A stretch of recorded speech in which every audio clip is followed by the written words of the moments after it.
ప్రస్తుతానికి తెల్ల రేషన్ కార్డులు ఎవరికైతే ఉన్నాయో వాళ్ళనే 6 గ్యారంటీల లబ్ధిదారులుగా గుర్తించే ఆలోచనలో ఉంది రేవంత్ సర్కార్. గ్యారంటీల అమలు కోసం ఈ నెల 28 నుంచి వచ్చే నెల 6 వరకు దరఖాస్తులు స్వీకరించనున్నట్లు ఇప్పటికే ప్రకటించింది.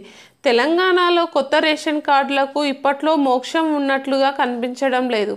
కొత్త రేషన్ కార్డుల కోసం దరఖాస్తులు తీసుకుంటే 6 గ్యారంటీల అమలు లేట్ అయ్యే అవకాశం ఉందని భావిస్తుంది రేవంత్ సర్కార్.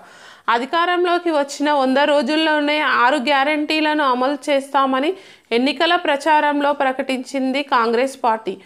ఈ నేపథ్యంలో ముందుగా 6 గ్యారంటీలను అమలుపైన ఫోకస్ పెట్టింది. ఈ నెల 28 నుంచి వచ్చే నెల 6 వరకు గ్యారంటీల అమలు కోసం దరఖాస్తులు తీసుకోబోతుంది. గ్యారంటీల అమలు పూర్తయిన తర్వాత కొత్త రేషన్ కార్డులను ప్రత్యేకంగా అర్జీలు తీసుకోవాలని చూస్తుంది. ఇక్కడ కీలకమైన విషయం ఏమిటంటే 6 గ్యారంటీల్లో 5టికి వైట్ రేషన్ కార్డు కంపల్సరీ.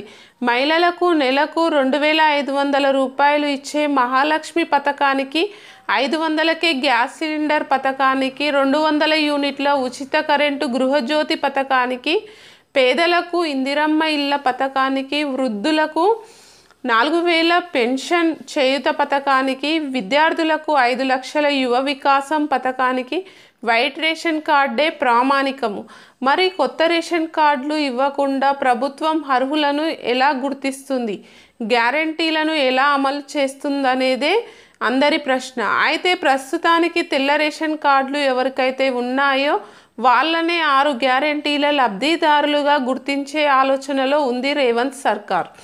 గ్యారంటీల అమలు కోసం ఈ నెల 28 నుంచి వచ్చే నెల 6 వరకు దరఖాస్తులు స్వీకరిస్తున్నట్లు ఇప్పటికే ప్రకటించింది. డిసెంబర్ 31, జనవరి 1 మినహా మిగతా రోజుల్లో దరఖాస్తులు తీసుకోబోతున్నారు. తెలంగాణలో 10 ఏళ్లుగా కొత్త రేషన్ కార్డులు లేవు. ప్రభుత్వం మారడంతో లక్షలాది కుటుంబాలు కొత్త రేషన్ కార్డుల కోసం ఆశగా ఎదురుచూస్తున్నాయి. ఎన్నికల ముందు నాటికే కొత్తగా 11 లక్షల దరఖాస్తులు వచ్చి పడ్డాయి. దరఖాస్తులకు ఆహ్వానిస్తే వీటి సంఖ్య మరింత పెరగొచ్చు.